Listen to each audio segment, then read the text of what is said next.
everybody, it's Allie, and this is my Y&R chat vlog for Sunday, July 27th. Well, we started out this week being dragged into court, annoyingly, by Cain. We heard a lot of testimony on both sides of the amniotic stem cell debate, including Lily, who returned from France just in time to give her testimony. And it was strange because at first, she gets back and you don't know, has her opinion changed given the fact that the treatment in France didn't work? She gets on the stand, gives an amazing speech, and ends up taking, Mac's side in the debate. Her mind has not changed. She's devoted to the health and well-being of her children.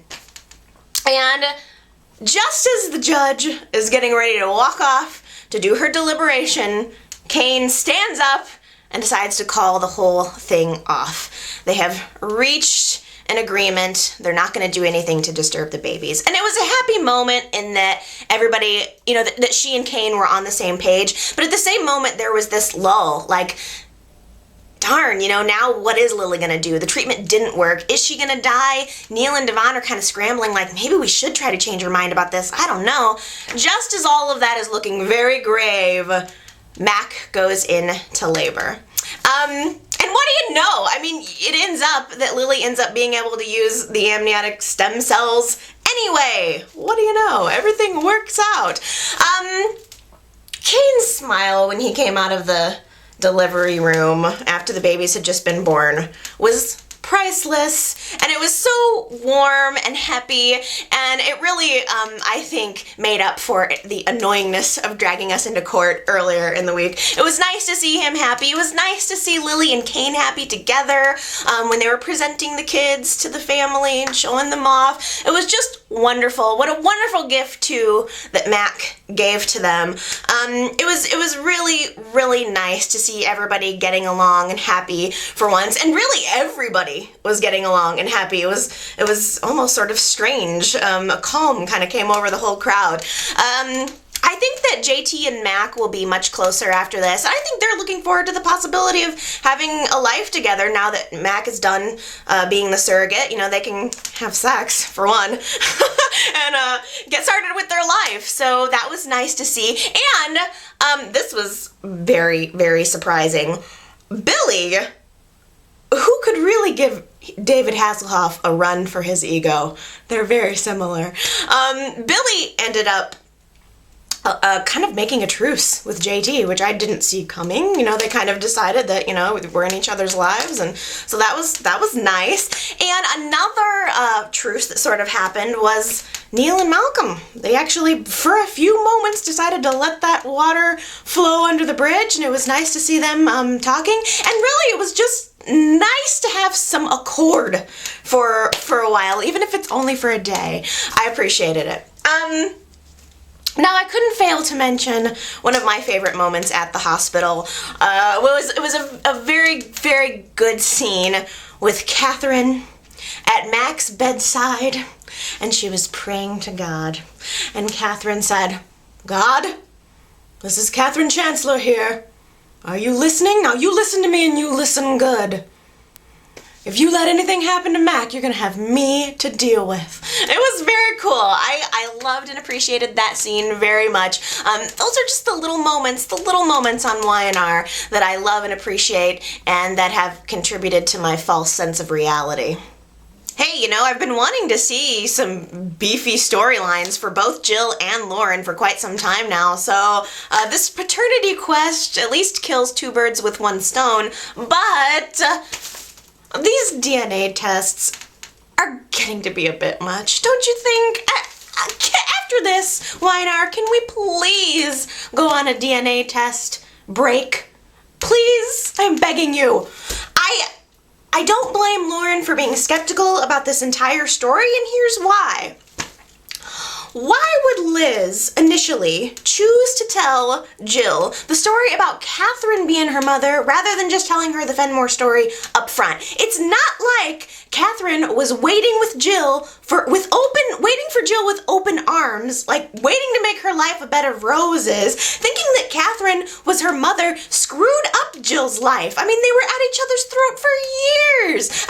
By far, if Liz would have told Jill the Fenmore story from the beginning, it would have been a way less damaging to her. So that's why I don't buy the story. And that's why I don't blame Lauren for not buying the story. Oh well, I don't know. If this were a true story, it sure would give me some sympathy for Jill, because it would explain a lot about her character. I thought a very interesting point was made this week, that Jill is someone who has struggled with her own self-esteem for all of her life. And in the end, is it because she was deemed unworthy even before she was born?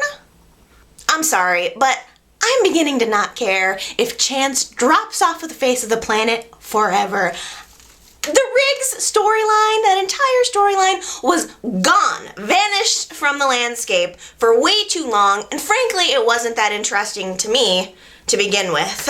Obviously, Pomerantz is in on this whole thing. Guards selling drugs to inmates. Gee, Gidget, does that actually happen? Well, Sharon shows up in Brazil this week, and Nick flips out that she went, which means Phyllis flips out that Nick is flipping out, so everyone is flipping out. I understand and empathize with Phyllis's insecurity. She put it well to Michael this week. She said, Nick has all of my heart, but I only have half of his. And that's just sad, and I feel for her. I really feel for her, but I just wish there was somewhere else we could go with this love triangle. It's kind of getting old. I hate to say it, but it's true. So the DA finds out this week that Victor and Sharon went to Brazil. He assumes that Victor and Sharon are there just waiting for Nick to join them. So the DA tosses Nick's butt back in jail, and Phyllis's only reaction was, the DA thought Nick was going to run off to Brazil. Well, Sharon and Adam came face to face at last, and she did her very, very best to try to appeal to his better senses. She even withstood a kiss from him. I don't know, I bet that was pretty repugnant for her. Or was it? Is it possible that Sharon is still in love with Adam? Or that she's at least still has feelings for him? Because, I don't know, when you love someone, even if they hurt you, it's not that easy to turn the feelings on and off, you know what I mean? So, what do you think about that? Is there any chance that Sharon still has feelings for Adam? Let me know your thoughts. Meanwhile, of course, Victor beats Sky in the card game, at her own game, and she has no choice, apparently, but to lead him right back to Adam, back to the fishing village where he is, and everyone shows up for the standoff. Victor's there, Sharon's there, the judge is there, Sky is there, everyone is there. But I gotta tell you, you should know better, Victor. It is never a good idea to corner a rabid dog. I think the only question left is, which is stronger? Adam's self-preservation instinct or his love for Sharon? I don't know. We'll see.